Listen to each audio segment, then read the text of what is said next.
Pain and Gain, sorti en 2013, raconte l'histoire de deux bodybuilders, à savoir Dwayne Johnson et Mark Wahlberg, qui voilà leur train de vie.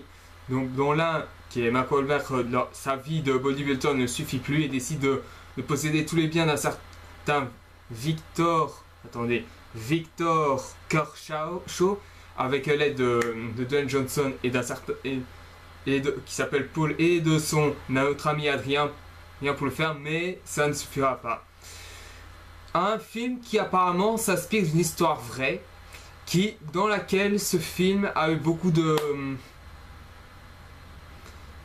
dans lequel il a eu une certaine polémique, puisque les gens qui ont vraiment hésité, les personnages, les vraies personnes quoi, donc, ils sont un peu pleins par rapport au manque de réalisme dans ce film, ce qui quelque part, le film n'est pas fait pour vraiment être réaliste, c'est juste pour on est obligé de changer des trucs, donc voilà. Mon avis sur Pain and Gain, c'est un film qui est assez bien, même meilleur que je le trouve bien mieux que Pearl Harbor et légèrement mieux que The Island, mais pour ma part pas aussi bien que The Rock. Le film a un budget de 26 millions de dollars, ce qui en fait un film extrêmement basique, et il fut un succès de 86 millions de dollars. Les critiques sont assez mitigées, surtout aux États-Unis et dans aux autres pays anglophones, mais eu un meilleur succès dans les autres pays européens, surtout en France et en Belgique. Et ce qui fait de ce film l'un des meilleurs films de Michael Bay. Pour ma part, je l'ai déjà dit, c'est un très bon film pour ma part, même si je le trouve moins bon que The Rock. Quant aux Transformers, ce sont mes plaisirs coupables. Pour ma part, je trouve que Pain and Gain pour commencer par les qualités, les acteurs jouent très bien, très très bien. L'histoire se suit, c'est évident. La direction, c'est du Michael Bay, tout ce qui est plus simple. Ensuite, parmi les défauts, je peux dire que le côté comédie, ça encore c'est subjectif, puisque ça peut être une bonne chose comme une mauvaise chose. Moi, ça m'a pas dérangé, mais je sais que pour certains d'entre vous, ça peut l'être. Mais bon, pour ma part, c'est vrai que... Mais moi, perso, ça m'a pas vraiment dérangé. Et ensuite, un des vrais défauts que je peux demander, c'est les différences historiques. C'est vrai que c'est vrai que quand c'est inspiré d'une histoire vraie, tu dois être un peu proche de... L'histoire doit être un peu plus proche de la vie réelle, mais d'un côté oui, mais d'un autre côté, si c'est trop ressemblant à la vie réelle, c'est un peu monotone. J'ai déjà vu quoi. Les Intouchables avec Omar Sy, certes, c'était pas à 100% fidèle à la réalité, mais ça reprenait quand même le thème de base. Donc en gros, voilà, on pardonne. Mais passons à un truc qui m'a un peu gêné chez les critiques, chez certains critiques, par rapport à ce film que je trouve vraiment exagéré. Parmi les critiques négatives, ils ont critiqué la violence du film. Vraiment, je veux bien que la violence c'est pas une qualité, mais ce n'est pas non plus un défaut. La violence est la violence est quelque part nécessaire parce qu'elle est omniprésente. Parce que je veux bien que on est dans un temps où où on fait des trucs pour enfants, mais merde quoi, les enfants, je vais être honnête, il y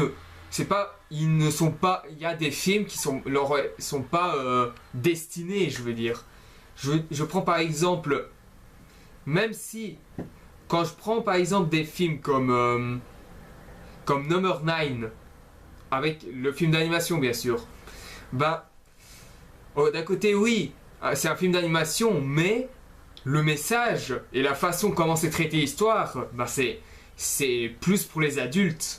Parce que ça parle de la fin du monde. Ça parle de ce qui se passerait si notre destin était entre les mains de créatures créées par un scientifique et qui en gros ne sont pas humains. Et sur le fait qu'ils sont les seuls à pouvoir faire en sorte que la vie doit continuer sans l'humanité. Donc voilà. Un enfant ne peut pas être réceptif à ça. Donc voilà. Ou encore... ou encore beaucoup d'autres dessins animés. Je veux dire, ça comme Akira par exemple. Tu vas pas montrer à un enfant Akira. Akira, c'est un manga qui est quand même assez violent. Oui, c'est un film d'animation. Parce qu'il y a des petites facilités comme ça, mais en soi, bah, c'est plus, c'est plus adulte que pour enfants. Donc voilà. Et Pain and Gain, pour ma part, ce n'est pas du tout pour enfants. Hein. Encore moins. Pour les ados, oui, mais pour les enfants, non.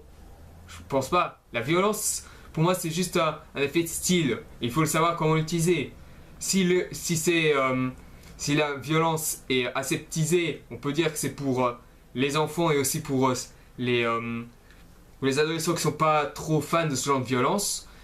Et alors que la violence graphique, c'est plus pour les adultes, donc et pour les ados qui sont habitués à ça. Donc voilà. Moi, je suis habitué à la violence graphique, donc voilà pourquoi voilà pourquoi ça me dérange pas.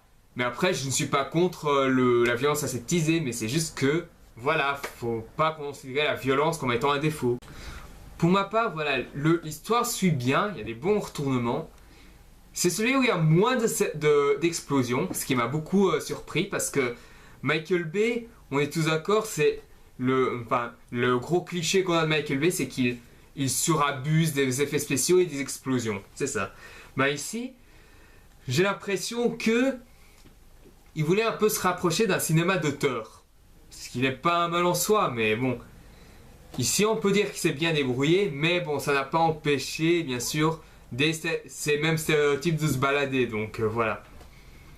Pour ce qui est de la comédie, il y a eu des blagues qui m'ont bien fait rire, d'autres un peu moins, mais bon. Je vais pas dire ceux que j'ai pas beaucoup aimé parce que ce serait pas important. Mais ce qui m'a assez bien marré, c'est quand Mark Wahlberg, récemment, il a eu un appel, donc, quelque chose qui l'a extrêmement énervé. Et donc, il était tellement énervé qu'il donne des coups de poing sur la voiture en disant merde. Ça, c'était vrai. Et que tout le monde regardait. Là, franchement, j'ai bien rigolé. Après, l'humour passe assez bien, mais pour ma part, il y a quelques-uns qui m'ont fait plaisir, d'autres non. La violence du film, pour ma part, même si je sais que ça a été beaucoup critiqué, pour ma part, elle est assez bien, elle est assez forte, oui.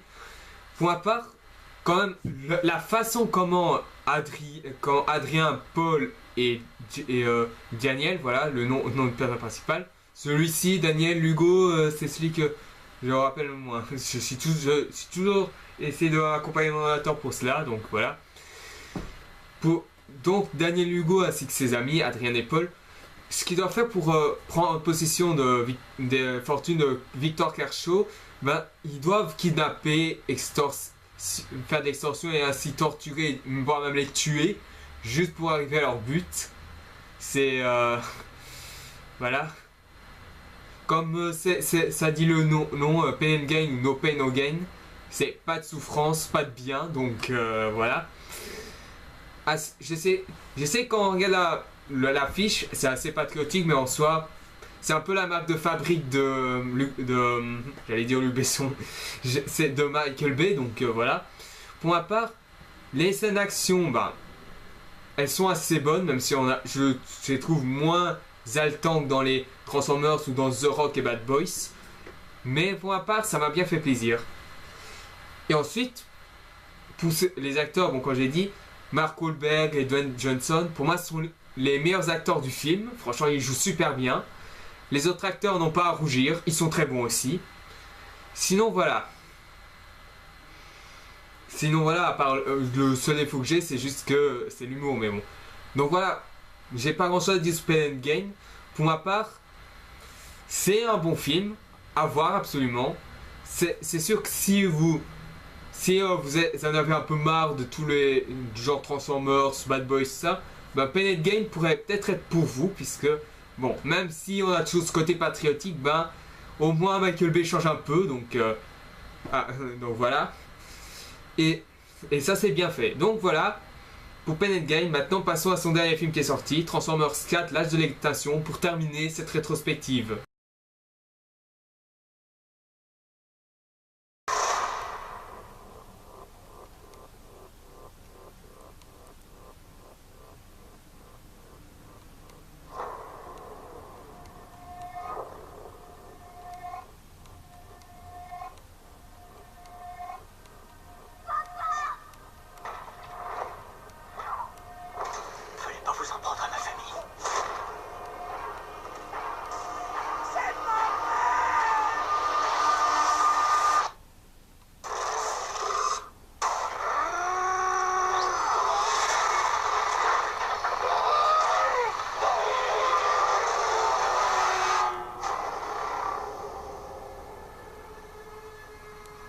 Transformers 4, l'âge de l'extinction, donc cette fois-ci, pour l'histoire, ben...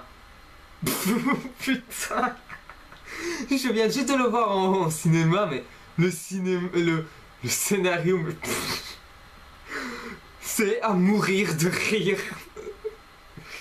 Alors, si je retiens bien le scénario, si je dois vous faire un résumé, ben c'est très simple. Plusieurs années sont passées après les événements de Chicago, en gros après les événements de Transformers 3. On a retenu l'affaire de Chicago comme étant presque leur 11 septembre. C'est-à-dire que là, ben, ils ont décidé de chasser les Transformers, que ce soit Autobots ou Decepticons. Bien sûr, sauf que quelque part,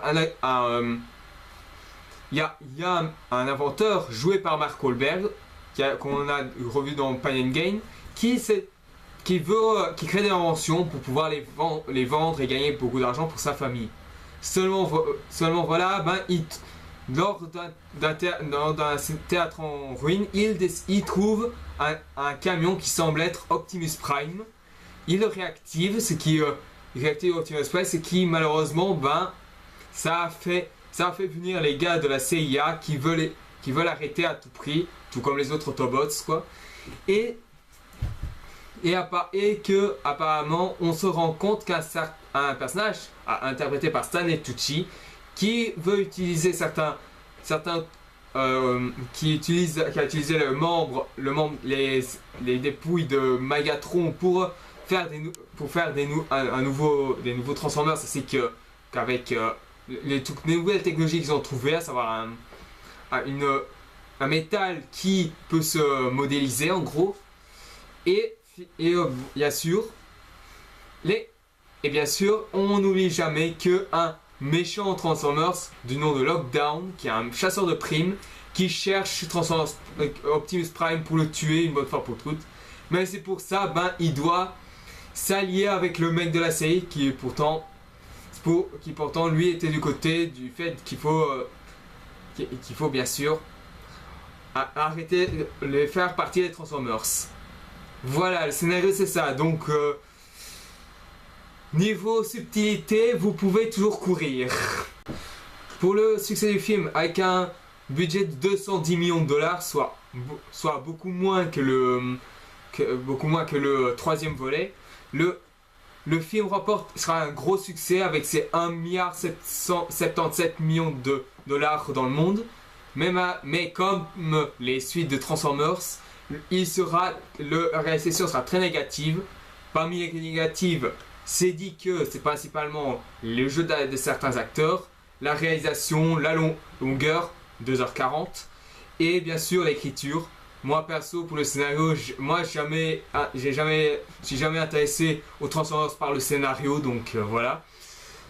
Pour la longueur, là c'est vrai que oui, il dure 2h45, ce qui est quand même beaucoup, ce qui en fait le film Transformers le plus long. Puis il y a la direction. Moi je trouve que ça reste toujours du Michael Bay, oui, même si je trouve que ça reste toujours mieux que Transformers 2, donc voilà. Et quant aux jeux d'acteurs, bah là il faut dire que les acteurs ne sont pas tous nets, même si c'est vrai que je trouve que Mark Wahlberg et Stanley Tucci jouent super bien.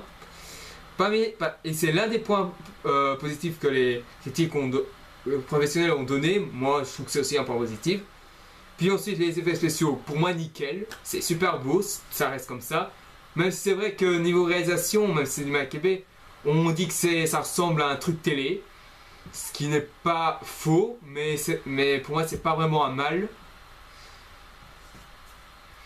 Puis les scènes d'action qui sont quand même la base des Transformers, l'une des bases qu'on veut voir dans un Transformers, sont bien foutues. J'ai vraiment été étonné par les scènes d'action, j'étais vraiment dedans.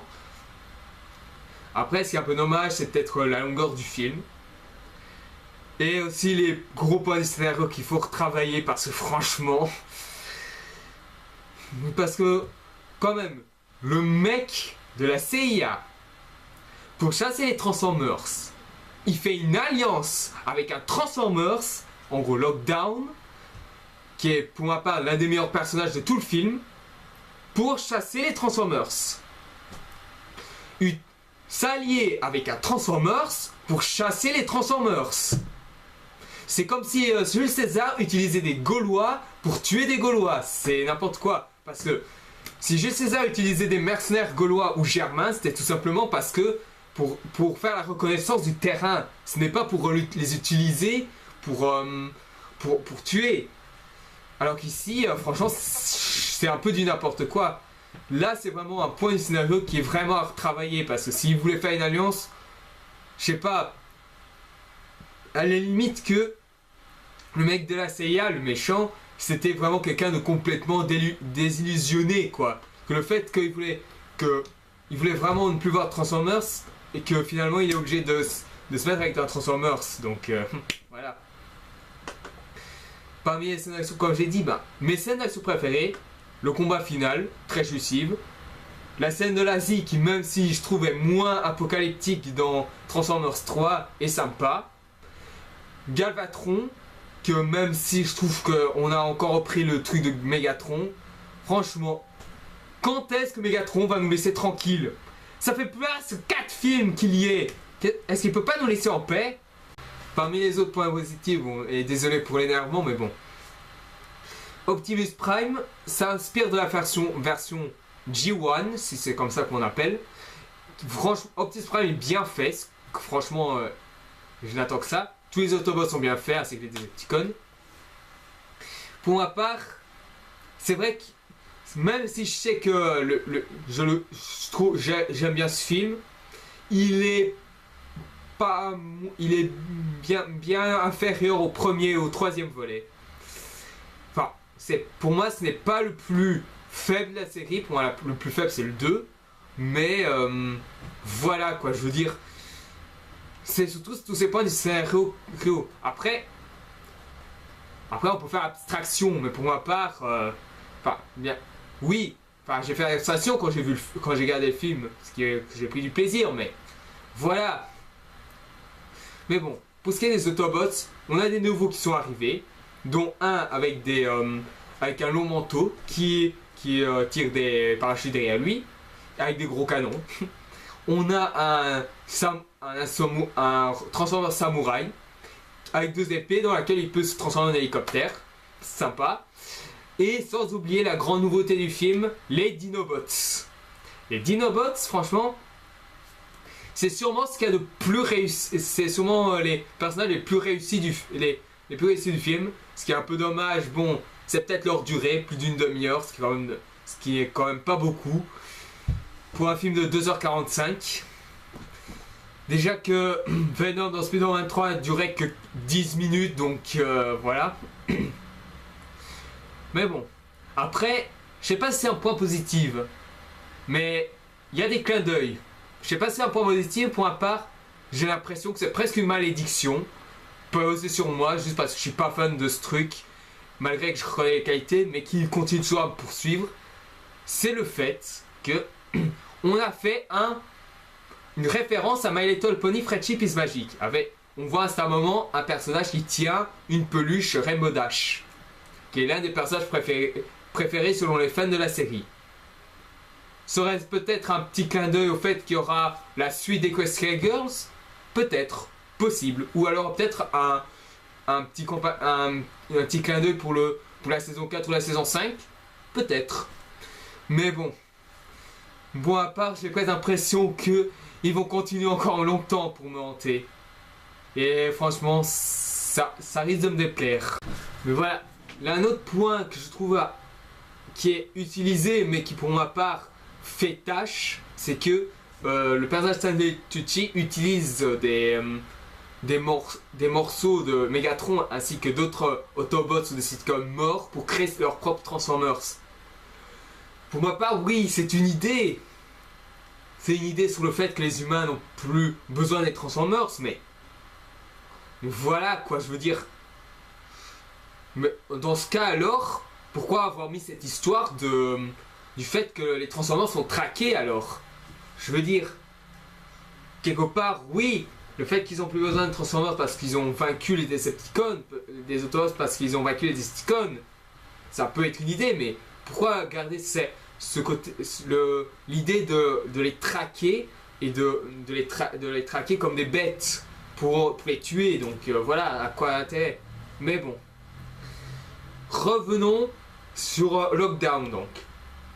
Lockdown, visuellement, il est magnifique. Il est très bien fait.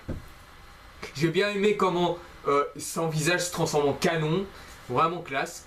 Il tue Ratchet, qui pour moi est une scène assez... l'une des mes scènes préférées du film, même si certains dialogues sont assez bizarres. Comme par exemple, il y a un dialogue, je vous la fais comme ça. Il y a Lockdown, il s'approche et il dit « Je veux savoir une chose, où est Optimus Prime ?» Ratchet dit tout simplement « Jamais ». Ensuite, Lockdown, comme il est trop méchant et trop badass, il tue Ratchet en lui arrachant son cœur et lui dit « Jamais, c'est maintenant ». Ça a quel intérêt? C'est quoi cette phrase? Je veux dire, pourquoi ne pas garder quelque chose de plus simple? Je sais pas, quand par exemple, c'est pas la réponse que j'attendais, ou alors, jamais sera ton dernier mot. Ou alors, voilà, même si jamais ton dernier mot est stupide, au moins ça a un sens. Ça a une réponse assez sensée devant les Ratchet. Mais là, c'est juste ridicule. Ou un autre passage dans le combat final. Pour moi, perso, le combat final, il est génial. Mais il y a un dialogue, c'est... À un moment, Lockdown, il a affronté Optimus Prime. Il l'a blessé en lui enfonçant une épée presque dans le cœur. Et bien sûr, il y a Mark Wahlberg, il prend le relais. Et bien sûr, comme Mark Wahlberg a l'air de beaucoup se faire maraver, il y a un moment, Lockdown dit « Tu vois mon visage, je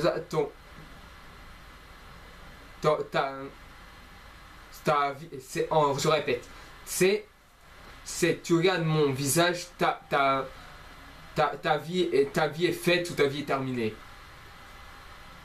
Non, ça marche pas, ça marche toujours pas. Je veux dire, pourquoi ne pas garder un truc très simple, quand par exemple, je sais pas,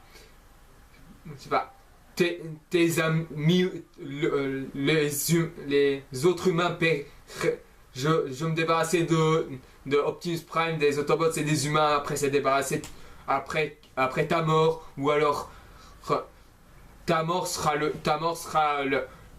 qu'une étape de la destruction de la Terre, ou un truc plus simple, c'est mon visage sera la dernière chose que tu verras. Voilà, c'est beaucoup plus crédible que tu regardes mon visage, ta vie est faite. Ça ne fonctionne pas, je suis désolé. Mais bon, voilà quoi. C'est vrai qu'après j'aurais pu revenir sur d'autres choses, comme par exemple la découverte le mini combat entre Grimlock et Optimus Prime, ou encore bien sûr la course poursuite entre Bumblebee, Optimus Prime et les Autobots contre Galvatron. Mais voilà, je veux dire, pour moi ça c'est des scènes d'action qui sont ok, donc j'ai pas grand chose à dire. Pour le moment, vous vous êtes rendu compte que j'ai pas vraiment grand chose à dire. Plus vraiment grand chose à dire pour Pain and Gain ainsi que pour Transformers 4, parce que pour moi ce sont des films qui assument ce qu'ils sont en fait. Alors oui, Transformers 4 est certes l'un des moins bons de la série Transformers, mais en soi, ça reste quand même divertissant. Enfin, c'est pas... Après, oui, ça reste toujours inégal, ça reste toujours une question de goût, mais, moi pas, Transformers reste pour moi une saga nanardesque, tout simple. Donc voilà, pour conclure, Transformers, l'âge de l'extinction ou Age of Extinction est un film qui est regardable, très jouissif, très beau visuellement, mais qui malheureusement, il est très inégal, un scénario pas assez bien maîtrisé dans certains points, une longueur beaucoup trop grande, 2h45, faut pas... 2h45 quoi, et sans oublier bien sûr certains acteurs qui sont pas justes, sauf Mark Wahlberg et Stanley Tucci qui sont excellents. Et sans oublier aussi le design des Transformers qui reste toujours aussi bon. Donc voilà, c'est la fin de la rétrospective Michael Bay. Donc j'espère que ça vous aura plu. N'hésitez pas de vous abonner à ma chaîne actuelle ainsi que mon ancienne chaîne, que je vous conseille d'aller le voir. De mettre un j'aime si vous avez aimé, de poser des commentaires, de poser des questions si vous en avez. Ça fait toujours plaisir. Et bien sûr de regarder les précédentes vidéos dans mon ancienne chaîne si vous ne les avez pas encore vues. Et de voir ma progression vers les autres vidéos. Donc voilà, maintenant ce sera les vidéos creepypasta vont continuer. Cette fois-ci, je vais parler d'un creepypasta que j'ai pas tant aimé que ça. Jusque là, j'ai parlé d'un creepypasta que j'aimais beaucoup. Enfin, à part le Sender que je le prenais pour ce qu'il est, ainsi que pour Cupcakes qui était ok. Mais pour celui-ci, j'ai pas tant aimé que ça. Donc je vous donne rendez-vous pour cette critique creepypasta. Je vous dis au revoir et à la prochaine. Regardez des vidéos et jouez à des jeux vidéo. Regardez des vidéos, des films et jouez à des jeux vidéo.